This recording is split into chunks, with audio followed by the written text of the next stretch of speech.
The Mill on the Floss. Introduction. The Mill of the Floss is one of the major novels of George Eliot, 1819-1880. It was first published in 1860. Of all the novels of George Eliot, it is the most autobiographical. The heroine of the novel can with some justice be identified with George Eliot herself. Story. The Mill of the Floss refers to a fictitious mill, Dorlcote Mill, situated on the river Floss.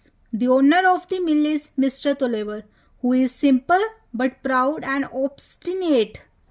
He has a son, Tom, and daughter, Maggie.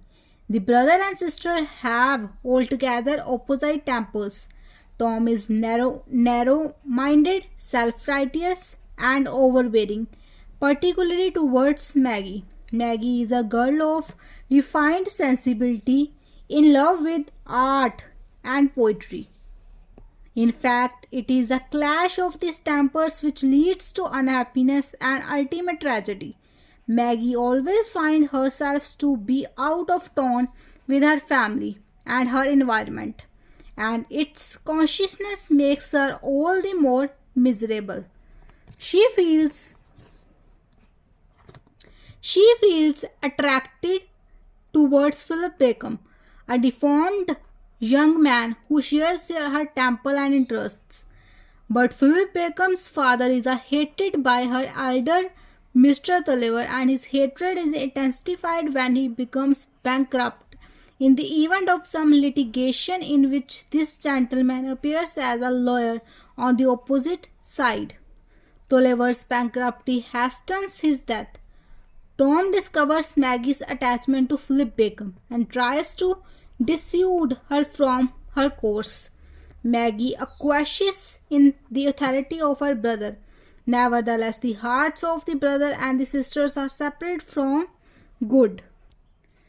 After her father's death, Maggie leaves the mill to pay a visit to her cousin Lucy Dane at St. Oaths.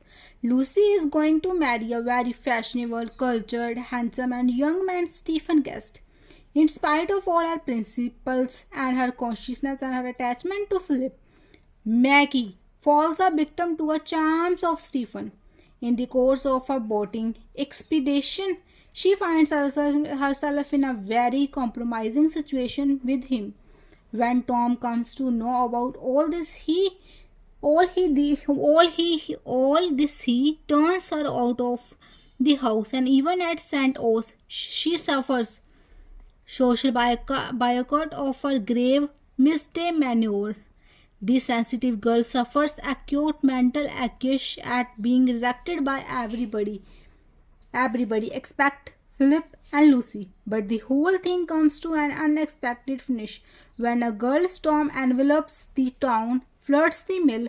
Forgetting everything, Maggie goes to rescue her brother Tom. The terrified Tom has a glimpse of self-knowledge, and there is a reconciliation between Maggie and him. However, the joy of reunion is quite evanescent as the boat is overwhelmed by the swirling waters of the flood, which sweep away both of them. Criticism. As has already been pointed out, the novel is quite autobiographical in nature. In many ways, Maggie Tulliver is a representative of George Eliot herself, both of them women of keen, refined, artistic sensibility. Again, both are presented with the problem of a moral choice. Both choose perhaps the wrong thing. Maggie falls quite unexpectedly for Stephen Guest at George Eliot herself had fallen for Lewis.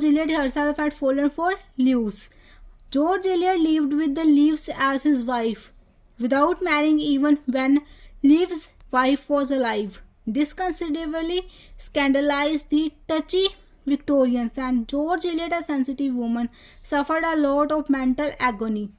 The same is the case with Maggie, who suffers much after her irremediable involvement with Guest, whom Leslie Stephen described as a mere hairdresser's bloke, and Swinburne called a dog for whose horse whipping would be too lenient a punishment. It was a surprisingly immature on the part of Maggie to succumb to see such a man. Walter Allen considered it a flaw in the novel. As he put it, George Eliot lets herself and her heroine down very badly.